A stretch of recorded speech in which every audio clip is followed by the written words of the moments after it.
Olá, meus amados irmãos! Como que vocês estão? Espero que muito bem. Estamos por cá para mais uma leitura da Palavra do Senhor. E hoje no capítulo 45 do livro de Gênesis, capítulo 15 do livro de Marcos, 11 de Jó e 15 também de Romanos. Então já vai abrindo aí sua Bíblia no capítulo 45 do livro de Gênesis, para a gente dar continuidade ali à história de José e seus irmãos. Todo o proceder deste enredo. A Bíblia já aberta. Vamos conversar com o Senhor? Pai amado, Deus gracioso, bendito seja o teu nome, porque tu és digno. Louvado e engrandecido seja o Senhor, que é santo e soberano, Deus sobre todas as coisas, Criador desse universo maravilhoso. Como que tu és lindo, Pai, e maravilhosos são os teus feitos. Muito obrigada, Pai, por sermos obras de tuas mãos, por sermos feituras e semelhança tua. Ó Deus, te rendemos louvores por isso. Obrigada por nos dar o teu Santo Espírito, para que ele venha habitar em nós e nos fazer e nos capacitar para que possamos viver segundo a tua vontade, para que possamos negar a si mesmo, para que possamos pegar a nossa própria cruz e te seguir e te servir com excelência. Obrigada por nos libertar. Obrigada por nos presentear com a tua salvação, por meio do teu sacrifício perfeito naquela cruz. Te louvamos, ó Deus, porque fizeste o que a gente não conseguia. E te bendizemos, ó Deus, por tornar isso claro por meio do teu evangelho. Te agradecemos, ó Deus, por nos permitir ver a beleza da tua santidade, a beleza da tua redenção, da salvação por meio de ti, ó Deus. Muito obrigado, Pai, porque tu és santo e justo e tu nos amaste sobremaneira, apesar de nós. Muito obrigada, Pai. Obrigada por olhar para nós e ver o sacrifício perfeito do teu filho, e não a nossa corrupção e o nosso pecado. Muito obrigada por nos dar força e meios para abandonar os nossos erros, os nossos vícios e aquilo que nos distancia da tua presença. Te bendizemos, ó Deus. Continua falando conosco. Nos permite compreender ainda mais o teu evangelho e a beleza de todos os teus feitos. É assim que nós te oramos. Em nome de Jesus. Amém. Vamos por lá? Por cá, na verdade. Capítulo 45 de Gênesis, que diz o seguinte: Então José, não conseguindo se conter diante de todos os que estavam com ele, gritou: Saiam todos da minha presença. E ninguém ficou com ele. Quando José se deu a conhecer a seus irmãos e levantou a voz em choro, de maneira que os egípcios o ouviram e também a casa de Faraó, e disse a seus irmãos: Eu sou José. Meu pai ainda está vivo? E seus irmãos não lhe puderam responder, de tão assustados que ficaram diante dele. José disse aos seus irmãos: Agora cheguem perto de mim. E eles chegaram. Então ele disse: Eu sou José, o irmão de vocês, que vocês venderam para o Egito. Agora, pois, não fiquem tristes nem irritados contra vocês mesmos por terem me vendido para cá. Porque foi para a preservação da vida que Deus me enviou adiante de vocês. Porque já houve 2 anos de fome na terra e ainda restam 5 anos em que não haverá lavoura nem colheita. Deus me enviou adiante de vocês para que fosse conservado para vocês um remanescente na terra e para que a vida de vocês fosse salva por meio de um grande livramento. Assim, não foram vocês que me enviaram para cá, e sim Deus, que fez de mim como que um pai de Faraó e senhor de toda a sua casa, e como governador em toda a terra do Egito. Voltem depressa para junto de meu pai e digam a ele: Assim manda dizer o seu filho José: Deus me pôs por senhor em toda a terra do Egito. Venha para junto de mim, não demore. O Senhor habitará na terra de Gósen e estará perto de mim. O Senhor, os seus filhos, os filhos de seus filhos e os seus rebanhos, o seu gado e tudo o que lhe pertence. Ali eu o sustentarei, porque ainda haverá 5 anos de fome. Do contrário, acabará empobrecendo o Senhor, a sua casa e tudo o que lhe pertence. José continuou: Eis que vocês mesmos estão vendo, e meu irmão Benjamim vê também, que sou eu mesmo quem está falando com vocês. Anunciem ao meu pai toda a minha glória no Egito e tudo o que vocês puderem ver. Vão depressa e tragam o meu pai para cá. E lançando-se ao pescoço de seu irmão Benjamim, chorou. E abraçado com ele, Benjamim também chorou. José beijou todos seus irmãos e chorou, abraçado com eles. Depois, os seus irmãos falaram com ele: Faze-nos ouvir na casa de Faraó esta notícia. Chegaram os irmãos de José, e Faraó e seus oficiais ficaram contentes com a notícia. Então Faraó disse a José: Diga aos seus irmãos que façam o seguinte: carreguem os animais e voltem para a terra de Canaã.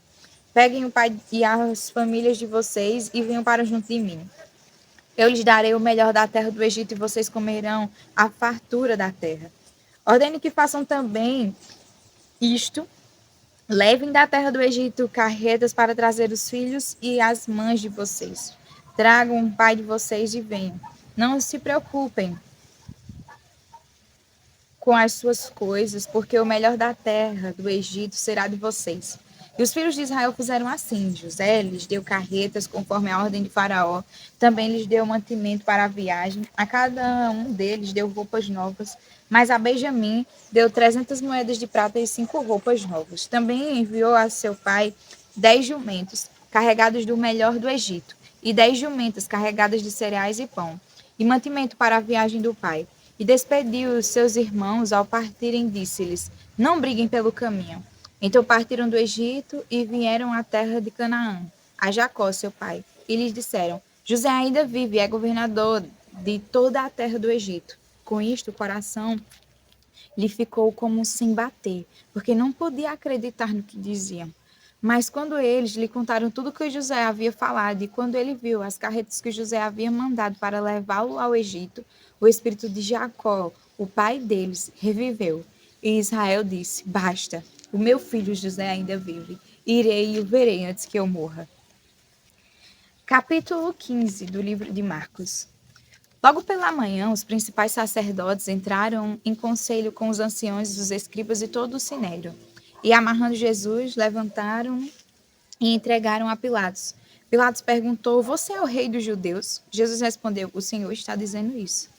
E os principais sacerdotes o acusaram de muitas coisas. Então Pilatos tornou a perguntar: Você não vai responder nada? Veja quantas acusações fazem contra você. Jesus, porém, não disse mais nada, a ponto de Pilatos muito se admirar. Ora, por ocasião da festa, era costume soltar ao povo um dos presos, aquele que eles pedissem. Haviam chamado Barrabás, preso com rebeldes, os quais, em um tumulto, havia cometido homicídio. Vindo a multidão, começou a pedir que Pilatos lhe fizesse como de costume. E Pilatos lhe respondeu, dizendo: Vocês querem que eu lhes solte o rei dos judeus? Pois ele bem percebia que era por inveja que os principais sacerdotes lhe haviam entregado Jesus. Mas os principais sacerdotes incitaram a multidão no sentido de que lhe soltassem, de preferência, Barrabás. E Pilatos lhe perguntou: O que então vocês querem que eu faça com este a quem vocês chamam de rei dos judeus? Eles gritaram: Crucifique-o! Mas Pilatos lhes disse: Que mal fez ele? Porém, eles gritavam cada vez mais: Crucifique-o! Então Pilatos, querendo contentar a multidão, lhe soltou Barrabás e, depois de mandar açoitar Jesus, entregou-o para ser crucificado.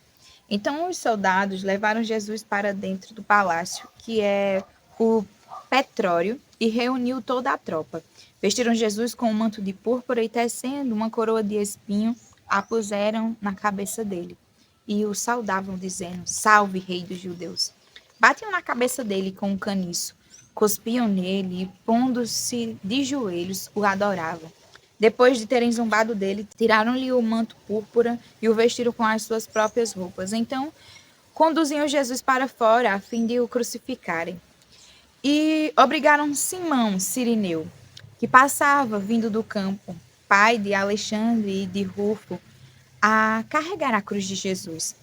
E levaram Jesus para Gólgota, que quer dizer lugar da caveira.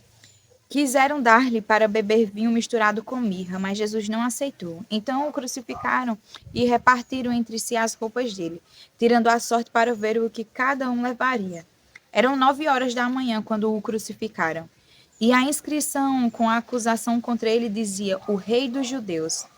Com ele crucificaram 2 ladrões, um à sua direita e outro à sua esquerda. E cumpriu-se a escritura que diz: Com malfeitores foi contado. Os que iam passando blasfemavam contra ele, balançando a cabeça e dizendo: Ah, você que destrói o santuário e em 3 dias o rei edifica, salve a si mesmo, descendo da cruz. E de igual modo, os principais sacerdotes, com os escribas zombando, diziam entre si: Salvou os outros e a si mesmo não pode salvar. Que o Cristo, Rei de Israel, desça agora da cruz para que vejamos e creamos. Também os que com ele foram crucificados o insultavam.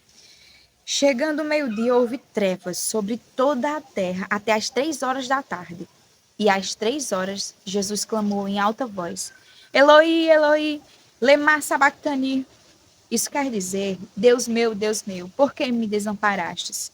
E alguns dos que estavam ali, ouvindo isto, diziam: Vejam, ele chama por Elias. E um deles correu para embeber uma esponja em vinagre, colocando-a na ponta de um caniço, deu-lhe de beber, dizendo: Esperem, vejamos se Elias vem tirá-lo. Mas Jesus, dando um forte grito, expirou. E o véu do santuário se rasgou em 2 partes, de alto a baixo. O centurião que estava em frente de Jesus, vendo que assim havia expirado, disse verdadeiramente: Este homem era o Filho de Deus. Estavam ali também algumas mulheres, observando de longe. Entre elas estava Maria Madalena, Maria, mãe de Tiago, o menor, e de José, e ainda Salomé. Quando Jesus estava na Galileia, essas mulheres o acompanhavam e serviam. E, além destas, havia muitas outras que tinham ido com ele para Jerusalém.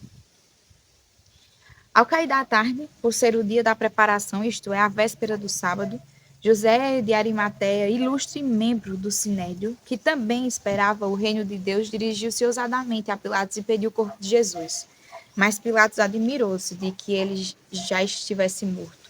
E, tendo chamado o centurião, perguntou-lhe se havia muito que Jesus tinha morrido. Após certificar-se pela informação do comandante, cedeu o corpo a José. Este, baixando o corpo da cruz, envolveu-o num lençol que tinha comprado e o depositou num túmulo que tinha sido aberto numa rocha. E rolou uma pedra para a entrada do túmulo. Maria Madalena e Maria, mãe de José, observavam onde ele foi posto. Capítulo 11 do livro de Jó, que diz: Então Zofar, o Naamatita, tomou a palavra e disse: Será que todas essas palavras ficarão sem resposta?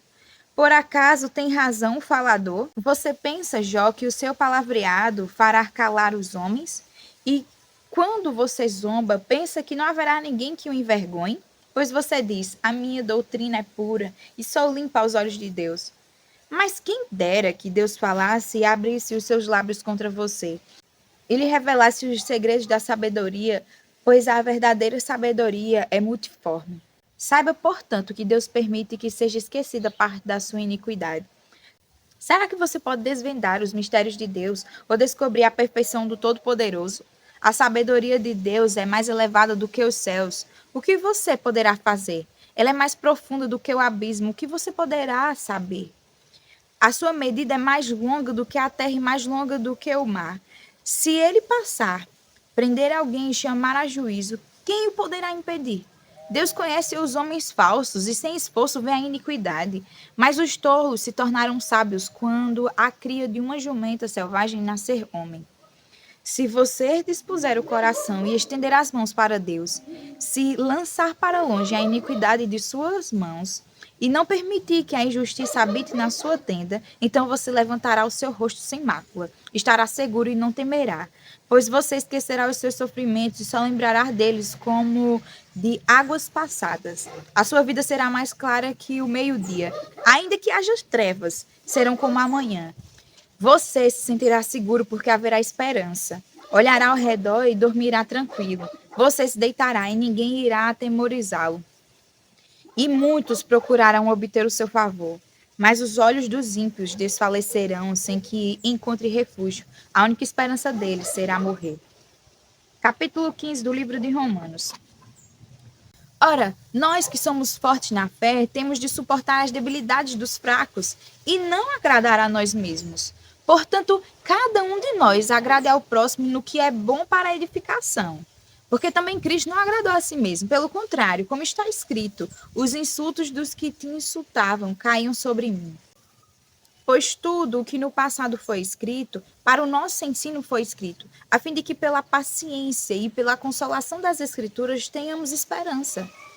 Ora, o Deus da paciência e da consolação lhes concede o mesmo modo de pensar de uns para com os outros, segundo Cristo Jesus, para que vocês, unânimes, a uma só voz, glorifiquem o Deus e Pai de nosso Senhor Jesus Cristo. Portanto, acolham uns aos outros, como também Cristo acolheu vocês para a glória de Deus. Pois digo que Cristo foi constituído ministro da circuncisão, em prol da verdade de Deus, para confirmar as promessas feitas aos nossos pais, e para que os gentios glorifiquem a Deus por causa da sua misericórdia, como está escrito. Por isso, eu te glorificarei entre os gentios e cantarei louvores ao teu nome. E também disse: alegrem-se, ó gentios, com o povo de Deus. E ainda: louvem o Senhor, todos vocês, gentios, e todos os povos o louvem. Também Isaías disse: virá a raiz de Jessé, aquele que se levantará para governar os gentios. Nele os gentios esperarão. E o Deus da esperança encha vocês de toda a alegria e paz na fé que vocês têm, para que sejam ricos de esperança no poder do Espírito Santo. E eu mesmo, meus irmãos, estou certo de que vocês estão cheios de bondade, têm todo o conhecimento e são aptos para admoestar uns aos outros. Entretanto, eu lhes escrevi em parte mais ousadamente, como para fazer com que vocês se lembrem disso outra vez, por causa da graça que me foi dada por Deus, para que eu seja ministro de Cristo Jesus entre os gentios, no sagrado encargo de anunciar o evangelho de Deus, de modo que a oferta dele seja aceitável, uma vez santificada pelo Espírito Santo.